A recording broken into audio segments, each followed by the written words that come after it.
वस्तू व सेवा कर कार्यालयातील जीएसटी 2 राज्य अधिकाऱ्यांना जीएसटी प्रमाणपत्र मिळवण्यासाठी 5,000 रुपयांची लाच घेताना लाचलुचपत प्रतिबंधक विभागाच्या पथकानं रंगेहात पकडले।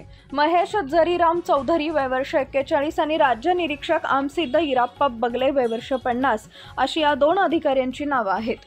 येथील एका व्यावसायिकास त्याच्या व्यवसायासाठी जीएसटी प्रमाणपत्र हवं होतं। त्यानं यासाठी ऑनलाईन पद्धतीनं अर्ज केला होता। ते मिळवण्यासाठी त्याच्याकडे लाचेची रक्कम मागण्यात आली। त्यानं याबाबत लाचलुचपत प्रतिबंधक विभागाकडे तक्रार केल्यावर येथील जुळे सोलापूर रेणुकानगरी येथील कार्यालयात हा सापळा लावण्यात आला।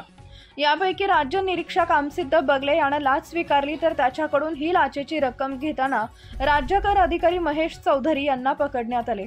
लाचलुचपत प्रतिबंधक विभागाच्या पुणे विभागीय पोलीस अधीक्षक शिरीष सरदेश पांडे यांच्या मार्गदर्शनाखाली पोलीस उपअधीक्षक प्रशांत चौगुले व पोलीस निरीक्षक गणेश पिंगुवले यांच्या मार्गदर्शनाखाली ही कारवाई केली। यामध्ये पोलीस हवालदार अतुल घाडगे, सलीम मुल्ला, पोलीस नाईक स्वामीराव जाधव व राहुल गायकवाड यांच्या पथकानं प्रत्यक्ष कारवाई केली। वस्तू व सेवा कर कार्यालयातील जीएसटी 2 राज्य अधिकाऱ्यांना जीएसटी प्रमाणपत्र मिळवण्यासाठी 5,000 रुपयांची लाच घेताना लाचलुचपत प्रतिबंधक विभागाच्या पथकानं रंगेहात पकडले। महेश जरीराम चौधरी वय वर्ष 41 आणि राज्य निरीक्षक आमसिद्ध इराप्पा बगले वय वर्ष 50 अशी या 2 अधिकाऱ्यांची नावं आहेत।